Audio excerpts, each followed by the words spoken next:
Hello everyone and welcome to another rookie film breakdown video. This is Etan Sko from ramshouse.com, and today we're going to be discussing linebacker out of Texas Tech, Dakota Allen, our 7th round pick.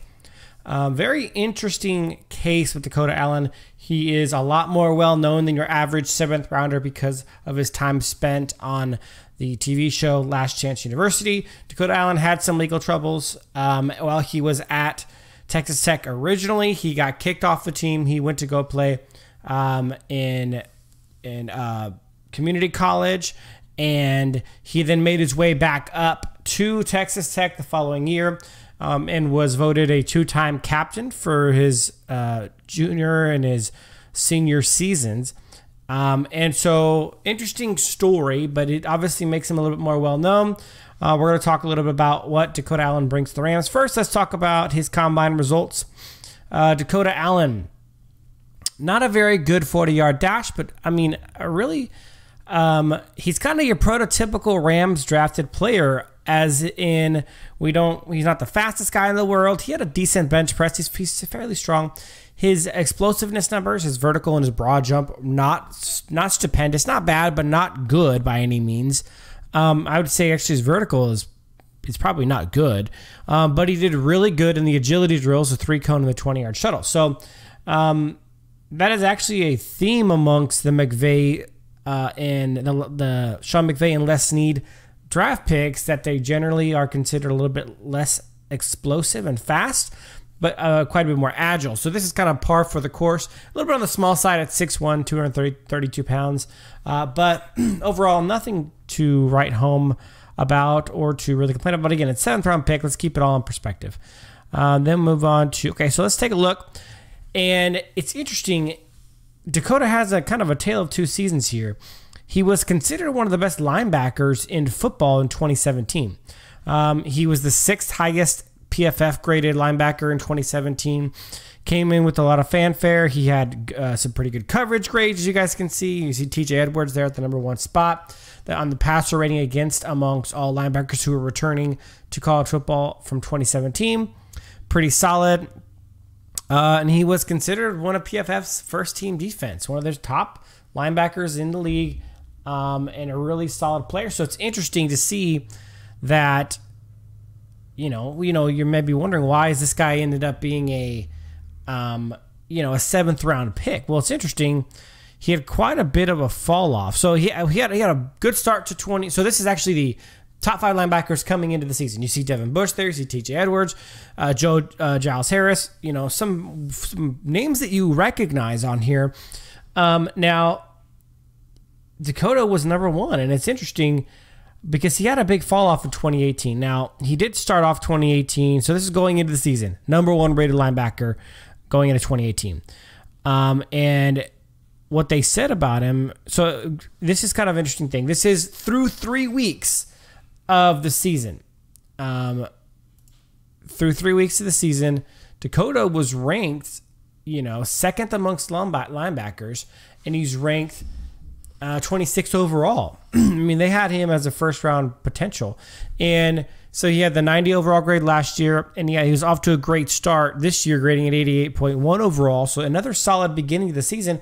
And he got his coverage grade even higher. As you see, his 79 to start off the season, and then he just kind of fell off a cliff. I mean, he had a really rough end to 2018.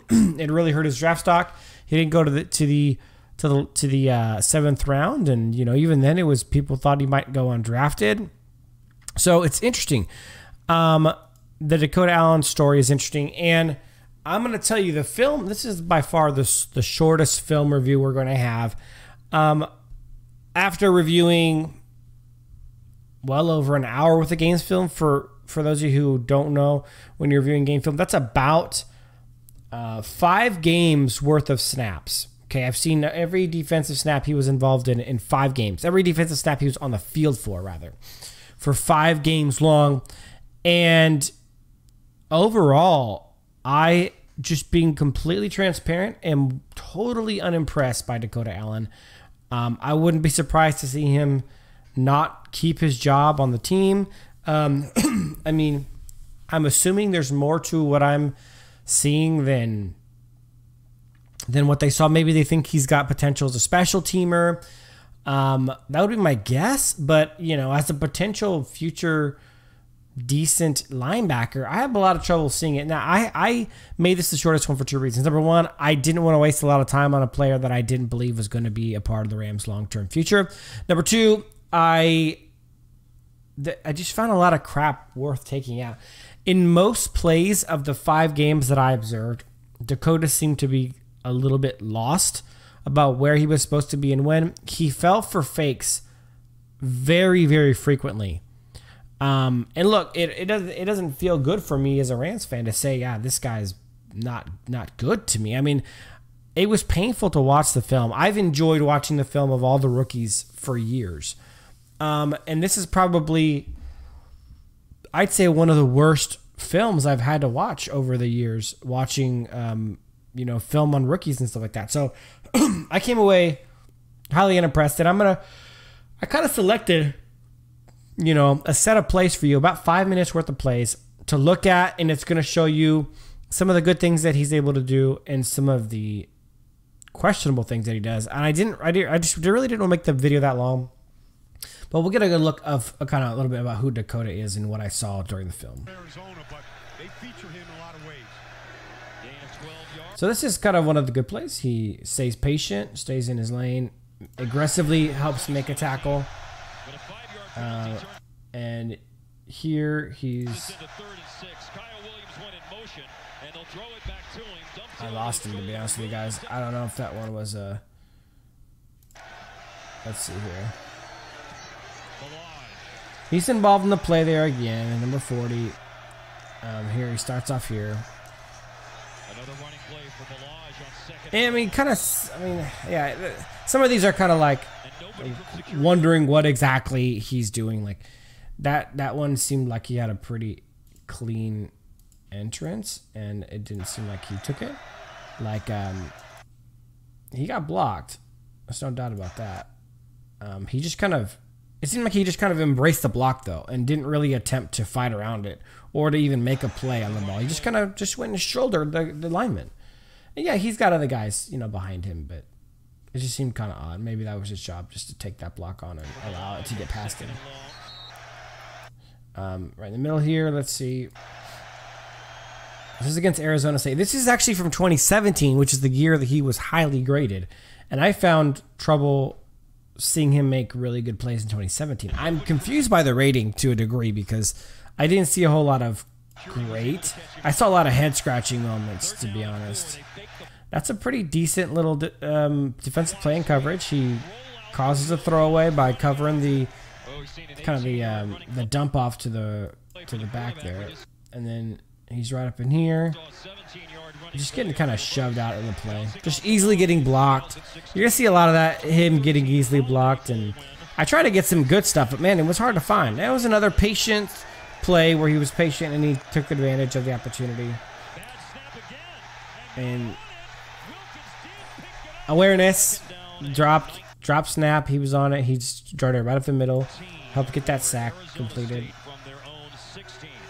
And then a sack, a very slow, I mean, let's be honest, in the NFL level, that's not going to be a sack. That was a very slowly developing. He kind of slowly trotted up the middle and then kind of turned on the jets and got to the quarterback. Very rarely are you going to find a quarterback in the NFL who's going to hold on to the ball that long. So that's kind of it's a play that was positive for him, but I'm not sure that it's going to be at the next level. He's over here. This is another solid little play, except for the fact that he misses the tackle entirely. Like, he had that guy, I don't even know like what he was doing. Let's rewind here. Like, okay, he's in a good position to make a play. Like, first of all, that guy has him wrapped up, and then you can't ask for a better position for a linebacker. This guy's got, he's got him, right? You think, okay, he's got him, wrap the legs, do something, like pile drive him backwards. No, he just kind of just lets him walk away, and he didn't even like fall over or lose his balance. He just let him go. Right here.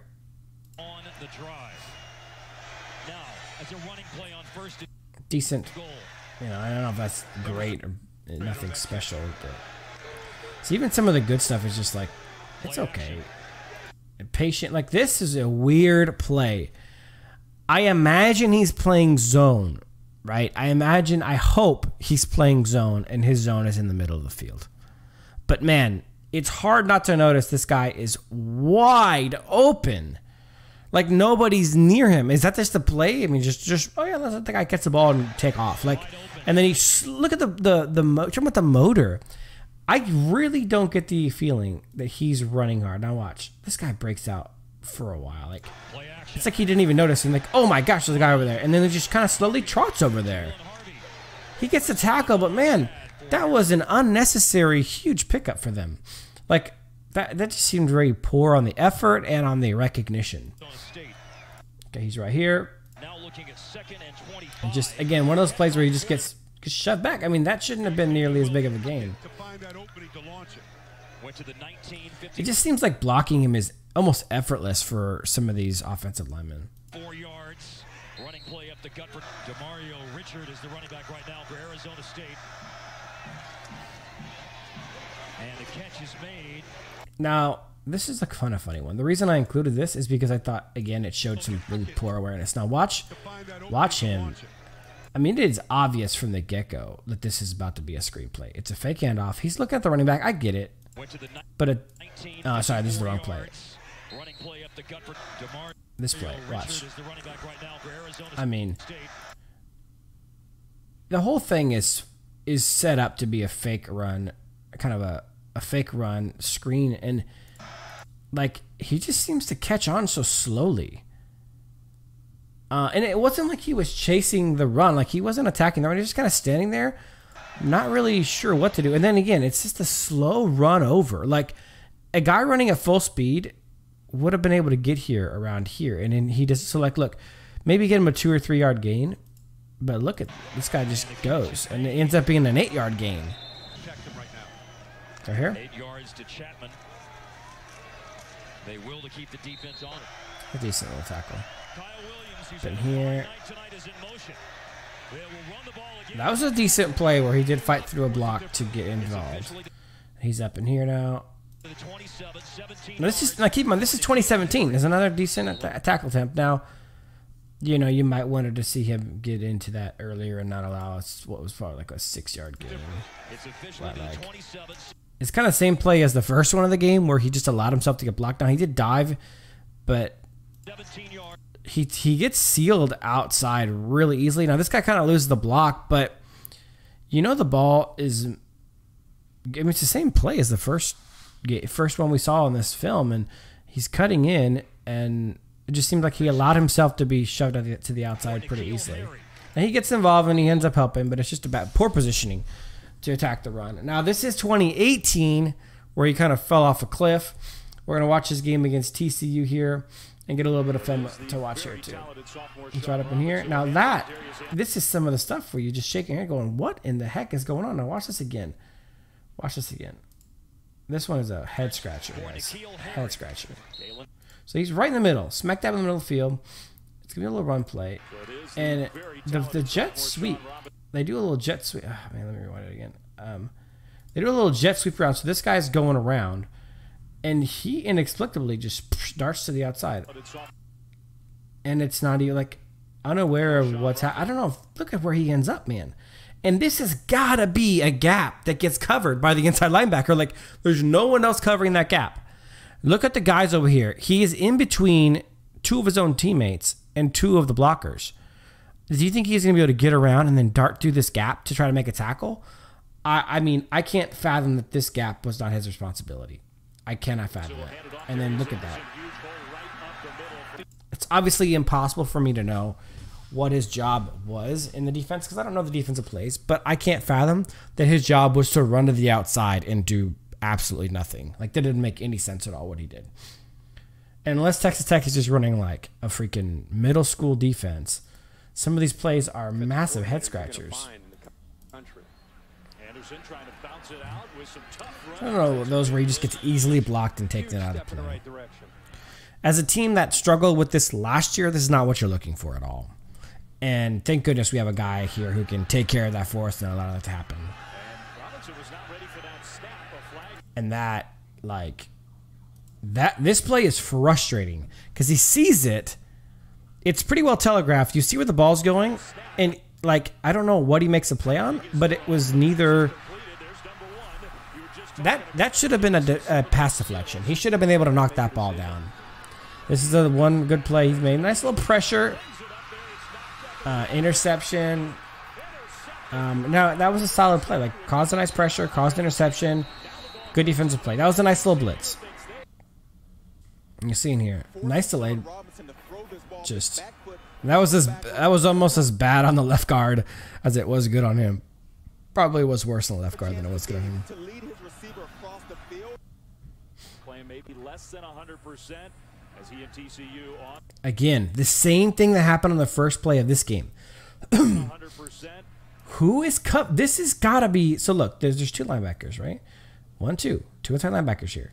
This guy he goes right to a spot on the outside. Less than 100%. Goes right to the spot, and for some reason, instead of covering the inside gap, Dakota runs to the exact same location as his teammate. Look. Let's rewind a little bit. Less than 100%. Boom. They both cover the outside gap. No one gets the inside. And look at this. Look at this gaping hole. I promise you, the play is not for there to be two linebackers on the outside here and leaving the middle of the field wide open. It doesn't amount to much. Not a big deal. That's not what's important. It could have. At the NFL level, you know, a running back at the NFL level could have gotten past that tackle and gotten a lot more yardage. With the first down. That's a solid little tackle for him, but he does get bowled over again. Shift a little bit on the defensive front. You figure not much threat of throwing the ball here. Another solid one. Like, he makes his occasional good plays, but I'm telling you that the bad far outweighs the good. And he's not the one who caused the fumble here. He just got the wrap, and then somebody else got the guy in the back got the 97 got the forced fumble there. They might take a after this drive. Well, we will. He's under center for his first. That's a solid tackle. That's one of his best, the best play that I saw from him in those 5 games. Solid recognition. See, look how assertive he is in this. Like, look, maybe the concept is that our defensive coaches can help coach him up into doing the right things at the right times and being decisive. Because you see, when he's decisive and he knows what he's doing, he can attack and he's strong at the point of attack. But it seems like oftentimes he's unsure about what he's supposed to do. Nice little blitz. Some nice pressure. And then last play of the film is another nice pressure. Caught ball, but still. Solid pressure, solid play overall. So that is the film. I mean, I didn't want to do too much because, man, I can't tell you how many plays they took out that looked like some of those head scratchers where you're trying to figure out what exactly he's thinking and what exactly he's doing. So unless Texas Tech is running a defense that just likes to leave the middle of the field wide open, it seems like Dakota Allen ran to the wrong spots. He was slow to react on. I took out a lot of plays where he fell hard for pump fakes, or not pump fakes, for fake handoffs and fakes of all kinds, fake jet sweeps. He was running the wrong direction frequently. He fell for fakes like the one that we saw on the screenplay where he was just super late to react to the screen, to the wide receiver screen. He had a lot of issues with that. So overall, I mean, I just don't expect him to make it. I have a lot of more faith in a lot of the inside linebackers that we drafted the last couple of years, especially Micah Kaiser. Maybe it's a special teamer, although there's not a whole lot of special team film on him, so I can't really tell you if he's a good special teamer. But guys, thank you for watching the Dakota Allen film review. That is it for the rookies. We're past it. So what's coming up next for Rams House? We're going to be doing our video on Jared Goff, and it's going to be telling a little bit of story about Jared Goff's improvement over the last couple of years and a little bit about who Jared Goff is as a quarterback and why he's chronically underrated. Thanks for watching, guys, and we'll see you next time.